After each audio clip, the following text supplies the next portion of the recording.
Welcome to the podcast. In this episode, we are going to dive into another of these key important areas in business life, and that is innovation. And as with the rest of this season, it's all about exploring the intersection between sustainability and, in this case, innovation. So, to help me explore this very interesting topic, I have Aileen Boyle with me from Scotland today. And Aileen is a driven uh, person in helping companies innovate and create impactful businesses. For more than 20 years, he's helped more than 300 companies launch market ready ideas and regularly seen sharing insights and various top institutions and contributing has also helped us being part of Circular Edinburgh and Scottish Edge, showcasing her commitment really to innovation. Aileen, on a daily basis, you're CEO of Fortro and also sometimes works as judge, innovation judge in competitions. And then recently, you co-authored the book Voice of the 21st Century, championing businesswomen to just go for it. I kind of like that, that approach. But Yeah, anyway, yeah, Aileen, absolutely. thank you and welcome to the podcast. Oh no, thanks so much for having me. I really do love talking about this and just bringing out the ideas and yeah, no. So thanks for having me. That's great. That's a good start. Okay, but why don't we start by setting the scene about a discussion around how important would you say innovation is to success in today's world for a well-established company? So I think first of all, really, I want to demystify the word innovation because I think sometimes when people think of innovation, they think of brand new and life changing and world changing, and it can be that absolutely. Um, But innovation can also be about taking known processes, applying them in a different way to get a different result, so that you are bringing incremental change rather than sweeping world change. And Yeah. so, anybody listening to this, I don't want them thinking, oh, well, we haven't invented anything brand new, so therefore we're not innovative. You are. If you are looking at the market and you can see a gap and you can see a way of doing things differently to get a different result, then that is innovation. So I just wanted to Mhm. start with that. And so to your question, I think because of the way the world is now, it's so incredibly competitive. There's a lot more startups coming out over the last few years. We've seen people who have had the opportunity to leave roles that they've had to start up on their own. And so to get that competitive edge, I think you have to really be looking at the market differently. I think you have to look and see where the gaps are and see what you're doing and see if there's a match in what you can do and what the market needs from you. And that usually means it needs you to be innovative. That sounds really, really good and very strong when you put it in that way. And I think what I really like about the whole innovation agenda is that obvious. Well, I don't know if it always does, but it should center in the market, right? Just as you very strongly Yeah. emphasis that it's the client at the center. Any business development and innovation that doesn't have that is kind of doomed Yeah. to, well, at least it's going to be more luck than more up to chance if you actually succeed. So really glad that you also hammer that in from the beginning. Mm. But how would you say the work around innovation has changed in recent years? You mentioned something that more startups are coming up, but do you Yeah. see that is there a change in how companies work with innovation?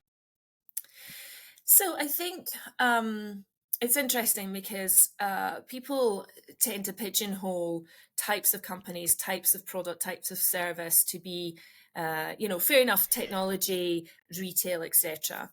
But as far as the type of organization is, that further sort of, it has to be sustainable, it has to be circular, it has to be net zero to be innovative. I would say that business is business. And when you bring a new product to market or a new service to market, that regardless of what it's doing, there's some basic rules that you have to look at. And as you point out, what the first question is, what does our customer need from us? And then if we succeed, how will that look? How will that feel? How will that be?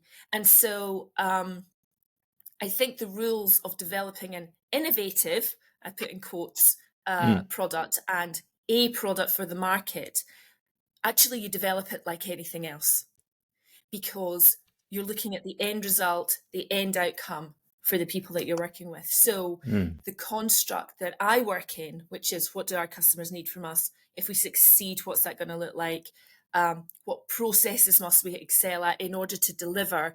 And then, how can our organization continue to learn and improve?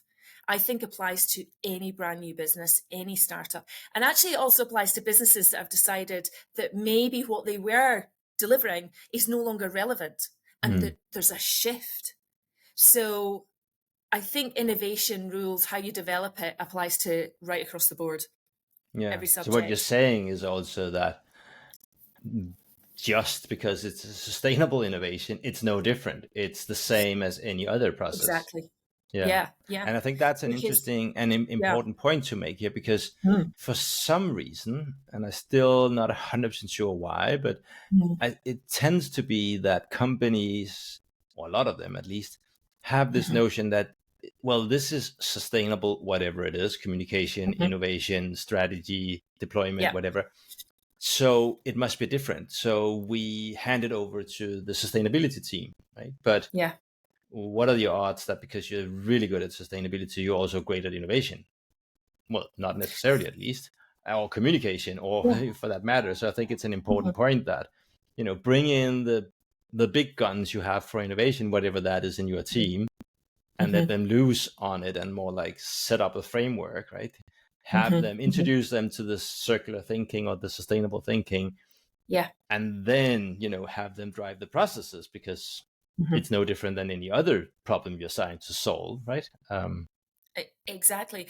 And it's actually, it's about the business model that you use, where you get your resources from, where you get the raw materials if you're physically making something. It's about how that's dealt with and whether or not the waste is put back into the production of the next lot of product. And it's easier. I think it's quite easy to think about innovation and net zero and sustainability when there's a thing, a physical thing at the end of it. When it's a service, I think it's a bit more difficult to see. But actually, to your point, it's about a particular area that you have a specialism in. I don't support retail because I don't understand the industry of retail. It's not where I've spent a lot of time. But I do understand service-based organizations because it's about serving the customer. So how they serve the customer is almost no matter, but it's how you serve the customer. So when it comes to innovative products, sustainable products, actually, to me, it's the same as a product. It just happens to be one that helps us perhaps live a more sustainable life, or a more green life, or a more eco-friendly life, or a more circular life. But the Yeah. rules are the same. It's a Yeah. business. I think we were talking off air before we came in. You still have to sell it. You still have to deliver. You still have to engage with your client. You still have to make sure that it's what somebody wants in the first Yeah, place. But exactly, the right. Because that's what development of drives that, it, right? The world yeah, is yeah, full of project litter, basically, which are yes, projects that yeah, somehow managed to get a sponsor, inside or outside, doesn't matter. But there was a yeah, good idea. Somebody said, "Yeah, yeah, let's do it." hmm, They kind of made a proof of concept, and it ends with, these are the recommendations for scaling, and then yes, nothing happens, right? There is a gazillion environmental projects like that out there. yeah, And the reason why they don't scale is because they don't solve an important business problem for anybody, right? They exactly. solve perhaps a problem for all Agree. of us, like helping Yeah, to lower greenhouse hmm, gases or whatever, but hmm, nobody's ready to nobody makes that decision. There's no sort of pain point hmm, hmm, specifically that somebody, yeah, a client or the company themselves have. yeah, So we got to make yeah, sure that we all the time we're working on some of the biggest yeah. problems, top five. I usually ask people for, That's it. give me your top You five know, problems and your client's top five mhm, problems, and then let's start sure. from there, right? Yeah. Yeah. I think, people will, when what you have is almost seen as a luxury item or a nice to have, then that's when you get some pushback and things don't scale as much, even though it's maybe something that is needed. Hmm. But when you, as you say, when you cure a problem like that, people will near empty their bank account to buy it Yeah. because the shift is there. And I think that's what we attach innovation to, is that shift, is that problem solving, is that um yeah, giving people the solution to Mm. the big hairy challenge that they have in front of them. And And I in think your I really do experience, feel yeah. I really do feel for sustainable businesses, because I think they have a real pressure to be everything to all people at any given time. And yet we all know from business that you can't be everything to all people at all time. No, then you're nothing. Yeah, Basically, yeah, yeah. But yeah. I was curious to, because I think it's Mm, interesting what you said, that if when you really solve a problem, as you say, put mm, it, people are ready to empty their bank account to come. That's how, if the pain point is big enough. I was yeah. curious to see also, because of your background in also in circular Edinburgh and all of that. Mm, How do you see? Do you experience there is a growing experience or pain amongst people for something on that sort of sustainability ish, whatever that is? Doesn't matter mhm, where, how to sort of label it, but mhm, that people experience a growing pain around it, and thus that a environmental, green, circular, whatever mm. solution is something that, okay, that hits the spot. Do you see that more often, also amongst your clients, that they're starting to move in that direction? Yeah. So I work predominantly with service-based organizations, but I do know that they are, or software tech, or around tech area. And what I'm seeing is that more and more people are looking to help solve the problems of the future, Mm. which I think is brilliant. And as we know, there are certain pressures coming. Resources are getting, physical resources are getting, less. Um, And but I far more do. volatile in price, at and least. and volatile in price. Yeah. And there's lots of ways but there are lots of ways that you can get involved in that. I was at an event this morning. I was at the Edinburgh Remakery, and they're all about actually the circular economy. They take in old laptops and PCs and they refurbish them, and they pass them on out. I mean, and that's the most obvious, great, amazing piece of work they do. They Mm. do lots of other things. And there was a young lady there who said, I've actually just started a climate consultancy because there's a lot of misinformation out there. Mm. And I thought that's actually quite innovative, because she's looking at the thing and going, that's a load of rubbish that we're being told over there. So let's have a look at what people really need. And it just comes back to that. So I am seeing people looking a little bit more pragmatically, if you like, at what is the problem in front of them. And so, yes, there is an increase Mm. in looking at it more of the norm, so that it is starting to it's not that you've got products and services over on the left and then you've got sustainability over on the right. Mm. What I'm seeing is that people are saying, what does the market need? What do our clients need? Right back to the very first point we were talking about. And it happens to be in that circular sphere, because I'm actually taking the old tires from here, or I'm taking old neoprene from wetsuits over here, and making a business out of creating something new. Yes, there is an increase in that, Mm. but becoming more the norm, that's what people want to do. They want to take what's there. And I love that. And hopefully once that's normalized, then it will just be seen as the norm. I think that's Yeah. it, just to Yeah. normalize that. And then there won't be this divide between No, and I think, sustainable and looking at it from that sort of innovation point of view again, and yeah. saying what are the problems of the client, right? That's Mm, where I find that yeah. some of the power of the circular approach Yes. really kicks in, because, Mhm. for instance, like, well, we want to customize stuff more and more. Well, Yeah. then if you go in and think in terms of circular moduling approach in your design of your Mhm, product, mhm, well, then it's a mhm. lot easier to Yeah. change and customize, right? Or we want to have, as we are now, a lot of people are still experiencing these cost of living are going up. So perhaps we want to have cheaper products. Well, if we don't have to go back and dig it all up from the ground, but either can use Mhm, leftover materials from somebody else, or can extend the service life of Mm-hmm. a product you already have, well, Mm, then that will lower your cost. And so it's again, that's it's it. not because it's green, it's because you use this approach to get smarter solutions, Yeah. right? Does that It's so resonate with your experience? yes, it does, and it's so funny because I was raised in the 70s where we always passed on clothes, for example. We all, somebody got a new couch, so somebody else took their old one. And that was just the way it was. I Hmm. think it's funny, and I think it's funny because we're kind of coming back full circle there, where we're reusing stuff. That's the first level, isn't it? Reusing, repurposing, and I think that's what turned my head to the circular business model in the first place. Was I was like, but we were doing this 40, 50 years ago. Hmm. We were taking other people's waste and making something else out of it so that it didn't go to landfill. And waste doesn't mean that it's rubbish and broken. It just means that it's something nobody wants anymore. It's Yep. left over. Yeah. But one of the things I did when I was at Edinburgh Chamber was I ran a little pilot study because we had access to a baseline piece of software. And to your point there, it actually helped, it gave them a baseline about how circular their business was. And of course, 9 times out of 10, the answer was it was only 2 out of 10 circular.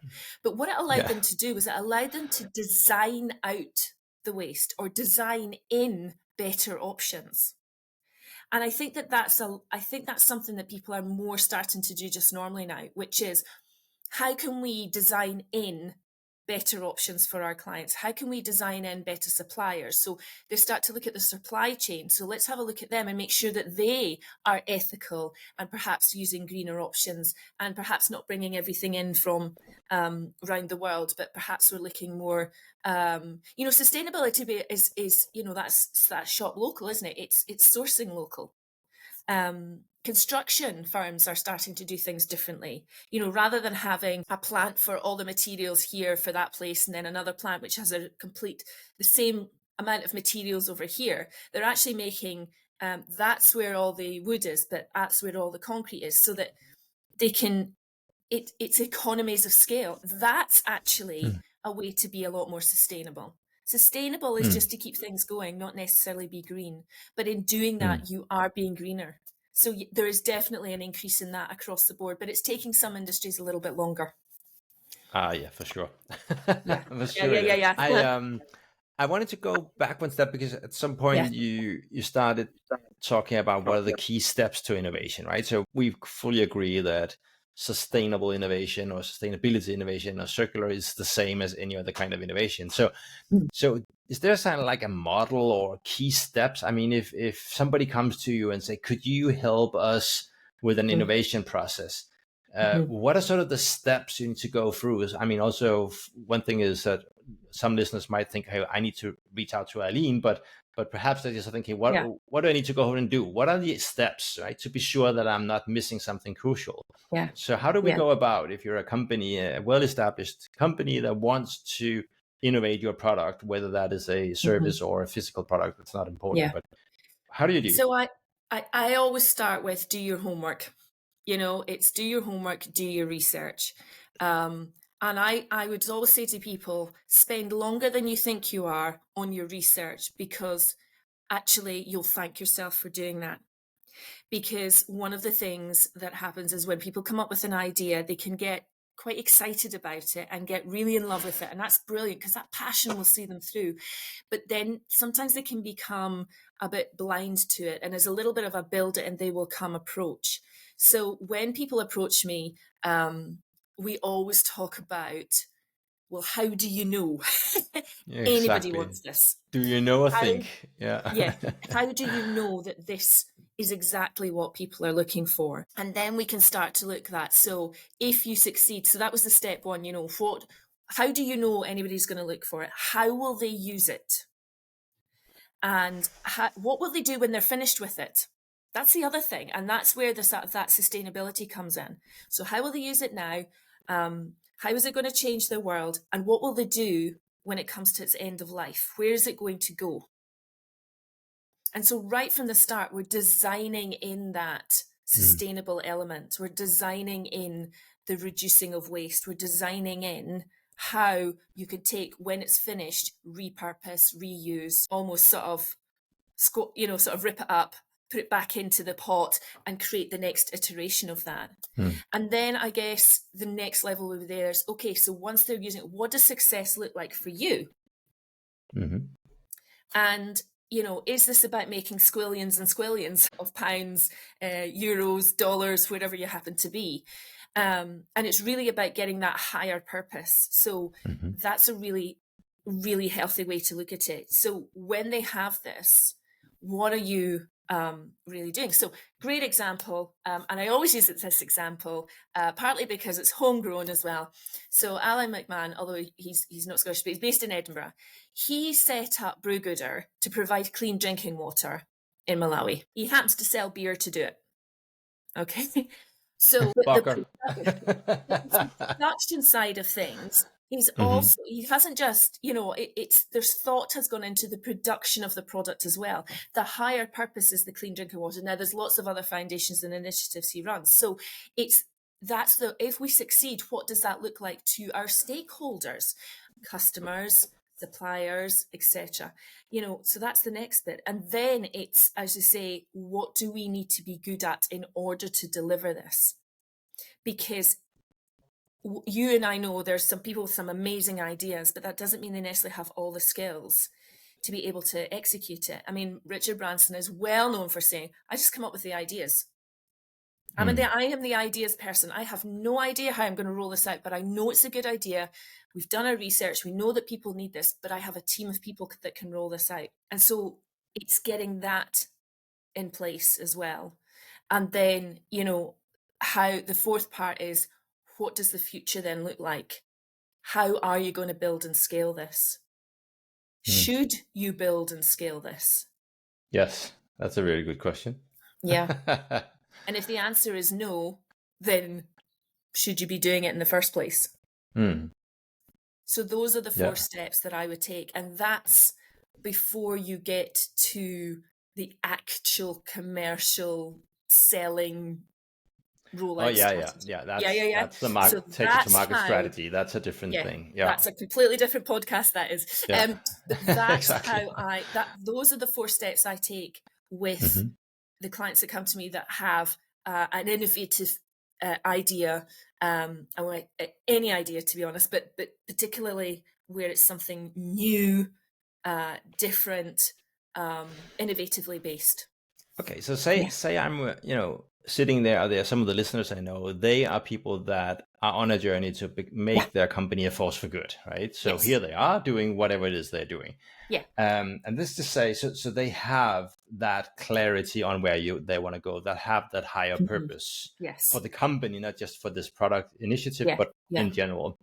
So where do you see so if I hear correctly, one is research, two is really that purpose and goal for the whole initiative, three, what do we need to be good at to be able to do it, and then how Yes. do we actually do it? If those are the steps, Yeah. where do you see that circularity or sustainability could sort of be a lever in the innovation process? Where does it fit in those four steps?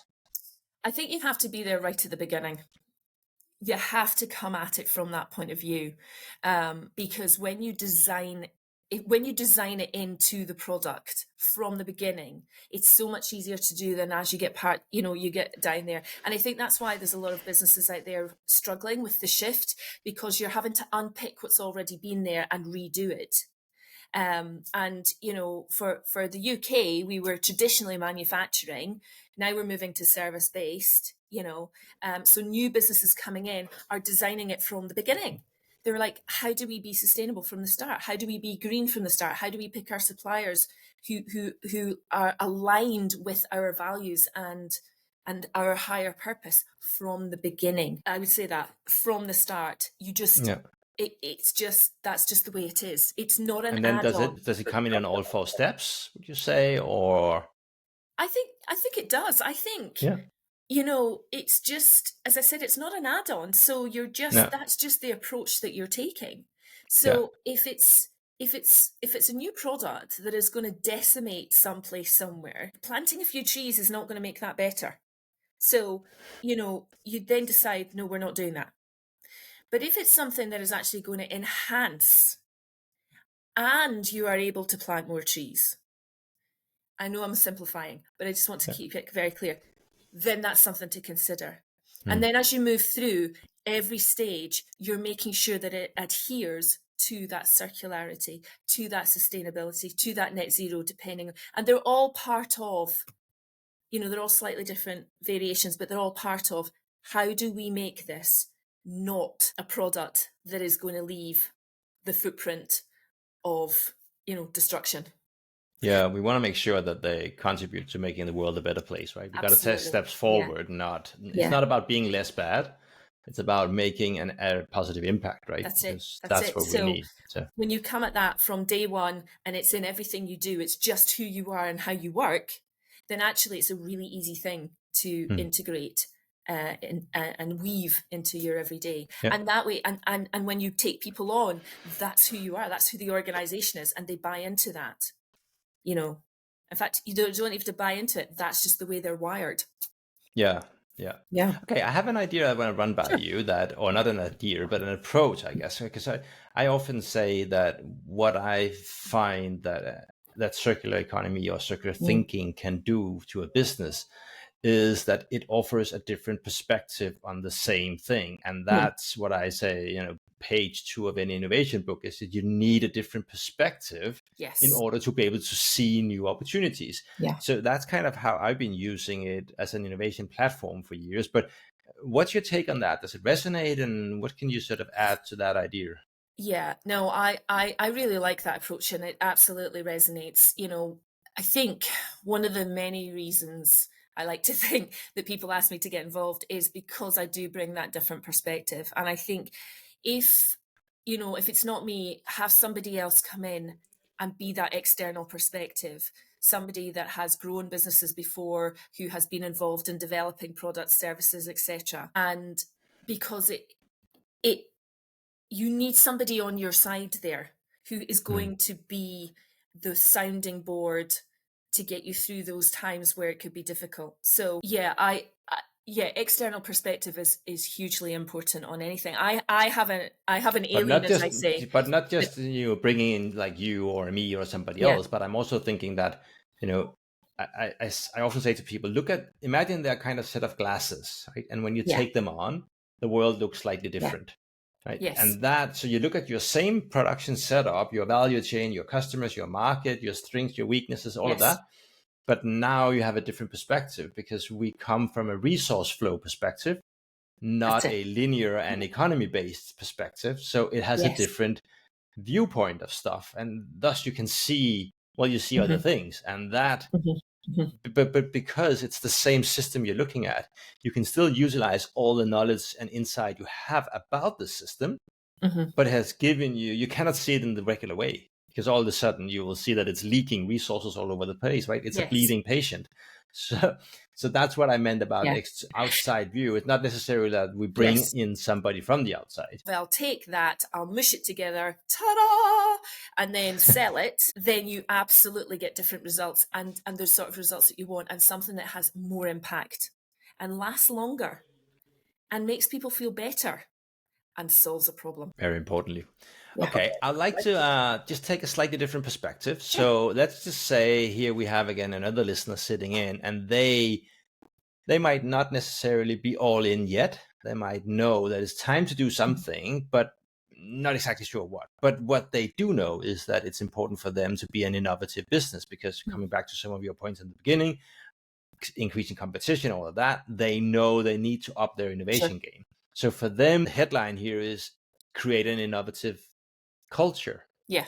So with that in mind, if that's the end goal for the Mm. CEO here, how sort of impactful a tool would you say deciding also to become a force for good company in that process? How powerful a tool would you say that is if you want to create an innovative culture, an innovative Yeah. business? I think that's an incredibly important element. I think where you can get some kind of accreditation or something that publicly says we're about more than just making squillions of money, I think that helps all sorts of things because what you're saying is you're standing up to be counted as a business. You're going, I believe this so much that I'm prepared to put myself through, say, B Corp or some accreditation that says, well, this is what we're about. It helps when you are taking on people because they go, oh, I now know what this business is about. But more importantly, what it says to the outside world and says to potential customers is that we care and you matter. We care and you matter. And it's not quite here's a bit of paper that proves it, but it's credentials, isn't it? And Yeah. it's something that backs you up. It's a Mm. qualification, it is a credential. And those things should also not just be right, we've got it, that's the end of it. It's when you have continuing development, continual accreditation, it says to the world, we mean this.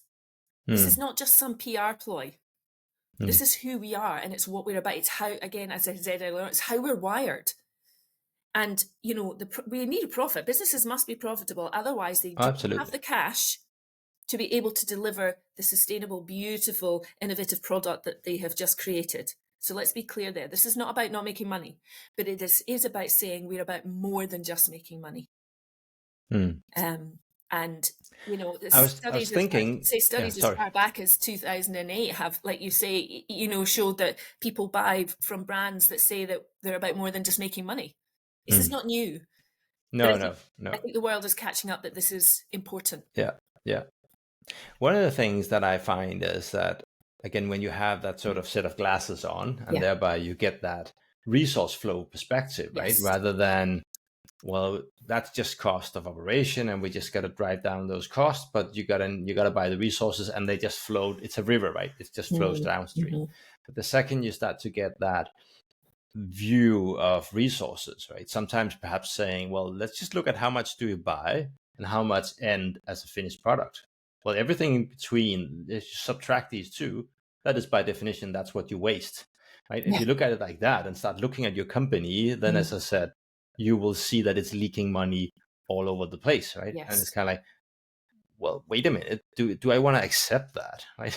And Yeah. that's where I feel, as I said, that it can kind of spur innovation, because then all of a sudden you're starting to see all of this, and that gives you ideas and that gives you challenges, and your brain go to work on that. And there's, well, what if we did it like this, or stop doing this, or and I think that's for me how you can use that circular mindset to create innovations and create a new culture around it. Because then all of a sudden, if that's, as you said, you're all in for it, you've set up some sort of higher goal and target for this. Yeah. So it's not just a one-off thing for a product. This is how we are. Yeah. Then all of a sudden you will look around and see, okay, my goodness, there's a lot of stuff we could do differently. And thereby you have opened up for that creativity. Yeah. And that's the thing, it really is about making a different outcome with the same resources that you have. Bingo. It's like Lego, isn't it? You have all the pieces, but put them together 25 different ways, you get 25 different results. And it's about finding the one that makes the best use and uses the least amount of Lego bricks. And I don't want to reduce somebody's, baby of a business down to a bunch of Lego bricks. It's not about that, but I just wanted to use that as an example. But it is. It is. Yes. At the end of the day, I suppose the reason my answers have all been the way they are is because I'm very service led. I'm very heart led. And so for me, it's about I don't mean in a sort of subservient way, but it is about being in service to my clients and to the people I'm working with and to those people around me. And I think that's a really, really key element of the circular economy business model, is actually turn it around, and it's about being in service to resources, being in service to your clients, being in service to nature, to suppliers, etc. And I think when you look at it like that, you automatically go, okay, here are our resources. We are used to this product. This is the end thing. So how can we use this for the same result, with the same resources, to get a different result? And that brings us right back to the very first bit that we were talking about. What is innovation? Innovation is rejigging the resources and getting a different result, not necessarily inventing brand new. And I think the circular economy bases itself on creating something different by using the same resources. I like that. Yeah. I like that. And I like that being of service to not just your customers, because hopefully most businesses Mhm. are aware of that, Yeah. but also, as you say, to the resources, to the world, to the community, to the Yeah. that sort of multiple win Mhm. approach, right?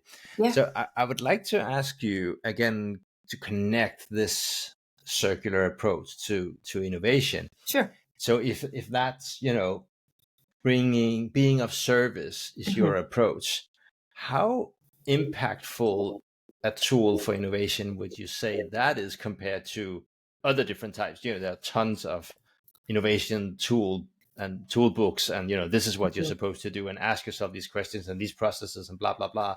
Mhm. Blindfold yourself, whatever you hear. There's tons of things, Yes. some better than others. But Yeah. let's have this, being of service to Mhm. approach. Mhm. How would you rate that compared to some of your other tools you can do to spur innovation?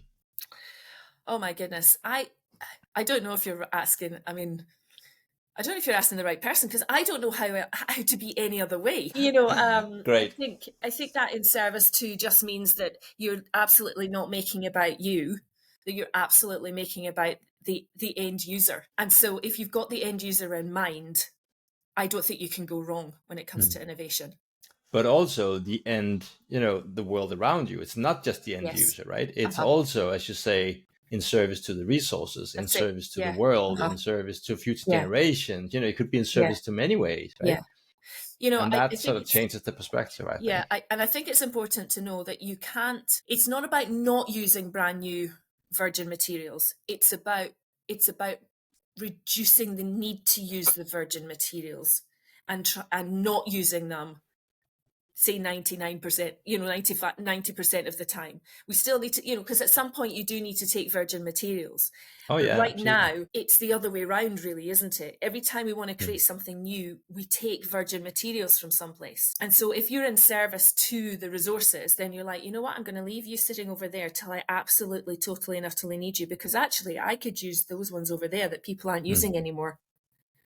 And that, I guess, is, that will be an innovation lever, right? That's it. Because, That's it. this is it, Mhm. dear friends, in the business, in product development or service Yeah. development, doesn't really matter, right? But basically Yeah. saying, well, what if you were not allowed to bring in any new resources? Yeah.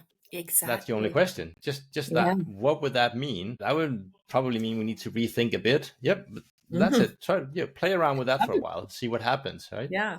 That would be a great challenge. Could you imagine? Like, let's take the company away, let's take the thinkers away and spend 48 hours somewhere and, come up with something Yeah, new in your business. You're not allowed to use anything other than what you already have. No yeah, more new products. That would be so much fun. You could get it so would. creative, and then you lean into that creativity, again, people go, oh, I'm not creative, but if you can come up with a different, I think everybody's creative. There's just a spectrum of it. There's people who's out and out. They can create beautiful things and artists, etc. But creativity is ideas. Creativity is using things in a different way. Hmm. That's innovation as well. And I just, Yeah, and I yeah, really agree. I just have to interrupt there because I think you're touching something really important about, yeah, I'm not innovative, somebody might think, but depends on the framing, right? Because let's yeah, just say we take, deeply technical person. Let's just, paint the sort of the picture of somebody that, this feeling that mhm, persona, perhaps you could say that, okay, I'm mhm, I'm a bit, I'm the geek, I'm the introvert, I'm the technical guy. yeah, I just don't want to be part of that. Whenever say we just need to think big, I'm kind of, oh no, not again, right? I hate that initial development phase. yes, Call me in when we need the details. yeah, But let's just say that's, that you have a bunch of those people, but you then say, okay, here's the existing product. You all know all the ins and outs. You mhm, created it. And now you need to make a new version, but the only thing is you cannot use any virgin material. yeah, Well, then you need all these people that have that you do, minute insight into the component level, the material level of your whatever it is you create, yeah, right? When you say that, I think it's a matter of how you frame the question, whether yeah, or not you frame it as sort of a traditional one that is yeah, very much for these, the persona types that are innovative and idea rich. yeah, But there is also a way to frame it that you get the detail rich people to unfold their genius, right? That's it. Do you remember the movie Apollo 13 with Tom Hanks? I don't know Yeah, if you've ever seen it. So there's a bit in there where I they think I sort of, have. Yeah. obviously they're stuck in space, and the oxygen is going down, the carbon dioxide is increasing. And that was, how do you fit, and the problem was that the cartridge didn't fit. So they were like, how do we make the square peg fit the round hole? I mean, what a metaphor, Yeah. But they did it. They took everything from socks to tubes to bits of, and when you see it, even in the movie, they've got people with bits of paper who are putting them on their head and over their face, and they're taking things, and they're just, and yet these are mathematicians, technically, scientifically astute people, but they came up with something. So absolutely, your creativity comes within your particular skill set, and that's innovation. And so I guess and as the innovation manager or whatever process, yes, whoever's responsible for the process, yeah, it's up to you to make sure you get the right kind of setup and questions yeah, to harvest the value and the insights and yeah, creativity of the different types of people in the room, right? that's it, yeah, And that, of course, they fit different phases also in the process. But anyway, all yeah, right. brilliant, Interesting. I have a question that I like to end with, and yes, I know it's slightly challenging because it puts you out there on the brink of what you do, but still, I find it's interesting to hear these different experts from the different areas what they think. So here we go. From your chair, right? yes. What's your assessment of the role of sustainability for who will be the winners of the business world of tomorrow? Great, but horrible question. Who will be the winners of tomorrow?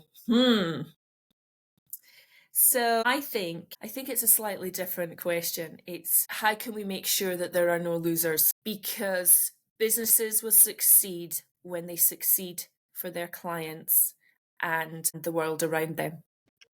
And customers will win when businesses are in service for them, and the environment and resources will win when we use them in a much more clever way. Let's end there. I think that's a nice way to stop. Thank you, Aileen. If somebody listening here thinks I need a bit more Aileen here, I'm not Yeah. done. Yeah. Where do they go? How do they connect with you? Are there resources that you offer people that they can buy into if they want to learn more? Models, newspapers, podcasts, whatever. Is there something? Is there a way where people can snatch up some more Aileen? Yeah. So the first thing I always say is, just reach out to me. Let's have a, 20-minute, half an hour chat. And that way I can direct them in the right direction. So LinkedIn is the best place to find me. So Aileen Boyle, my company is called Fortro, which actually it comes from, I think when I looked it up, it was a Swedish word for fortitude, trust, and strength. So I like it that's why I chose that word. So that's Fortro. But LinkedIn is the best place to find me. It also has all my resources there. It's got other podcasts that I've done there. It has all sorts of things from other clients who said very lovely things about me, but it just gives people an idea of perhaps where to go. And all the posts there, pretty much all of them will then point you towards some place or an article that you can read or there. So LinkedIn is the place to go. Yeah. All right. That sounds good. Yes. Well, to all you listening, I could definitely recommend doing so. It's a good place to go. It's a treasure, treasure hunting in. So thank you all for listening in. It's been really good. And as always, I would just like you, if you think this has been interesting, just think of one person in your network that you think might benefit from this, and then forward this. I would really appreciate if you did that, so we can get the snowball rolling. So with that, Aileen, thank you so much for joining me here today and for sharing all your lovely thoughts and ideas and experience. Oh, I've had a lovely time, and thank you for the questions. I think it's just great to get the old grey cells going and we just think about things from a different point of view. Perfect. All right. Well, thank you to everybody listening, and have a nice day. I'll see you in another episode.